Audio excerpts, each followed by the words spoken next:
Well, no, I learned a lot about frosting cakes, and there are a lot of types of ways you can frost a cake. You can make a naked cake, which is when you don't completely frost the cake, and you can do rosettes, plain, flat, any other crazy design. Um, I generally did not like working with fondant in the beginning. It looked horrible the first couple of tries, but after a couple of weeks, I sort of enjoyed it, and it looked pretty good. I worked with fondant for my final cake, and it was very stressful and hard. My mentor and I were up until 1 o'clock this morning working on it. If there's one thing I learned from this project, it's that fondant is not easy to work with. So after the first couple of tiers, it got less stressful and a lot easier. So I worked on fondant on these things called dummy cakes, which are those two things, and which are basically made of hard compacted styrofoam. Modeling chocolate is a little different than fondant and gum paste. It's actually made really easily. You can heat up any color of melting chocolate pellets that you can just buy at Michael's and mix it with some like corn syrup. After mixing it, it magically becomes a super thick Play-Doh, but it's actually edible. With modeling chocolate, you can make super exact and precise cuts to make the shape that you wish to place in your cake. That's funny. That's the flowers that I made with gum paste. Rice paper is actually edible and super adhesive when mixed with water. This makes it simple to make rice paper flowers. It's super fragile and rips very easily. You can cut out any sort of shape for the flowers and dust it with the color you want to dust it. Luster dust is another way of coloring your piece, and you can pick any color, and using a paintbrush, you dust it on the item. On rice paper, it doesn't show up as well as it does on fondant or gum paste, so you mix a little bit of vodka, and that did the trick. Once you're done with the flower, it can turn out incredibly beautiful. These are a few cakes that I made throughout my 8th grade project, and I didn't get to make a lot of cakes, so I spent a lot of time on each one to make them look really good. That one is my mom's birthday cake, and she's very cool. Oh, wave your hand. Where's Mom? I now have a better understanding on how to assemble, decorate, and ice a cake. I want to say thank you so much to my mentor, Becky Norris, for helping me throughout this project and making it extremely enjoyable. And thank you to my mom and sister for picking me up and dropping me off at my mentor's house, and to my dad for financial and tasting support.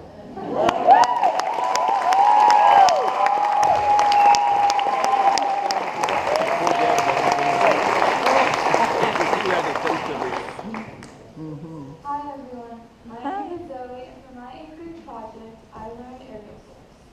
For those of you who don't know, aerial silks is a performing art consisting of acrobatics, contortion, and movement, all performed on 2 strips of hanging fabric. The first step of my project is finding a mentor and studying silks classes. I started taking group classes of aerials in October, once a week at the Blue Ash Rec Center, followed by a private lesson from mentor GP010832. We met once per week until March. We then started practicing one-on-one twice a week at Elevated Aerials, a new studio co-owned by Jessie. After learning several sets of moves, we chose the music and began stringing them together into a choreographed routine. Even though we had to change and tweak the routine for timing, with hard work, we have finally fixed and polished this routine.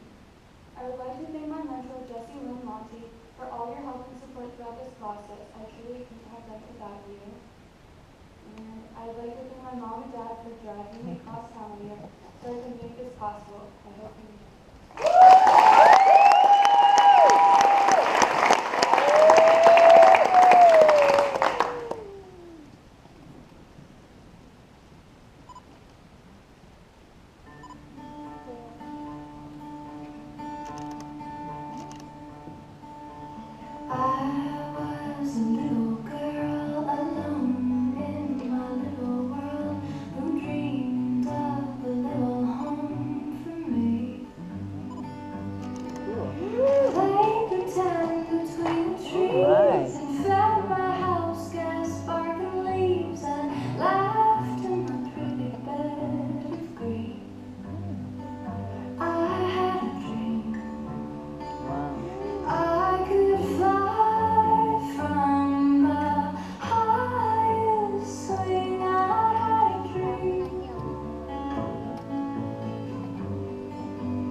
bless you.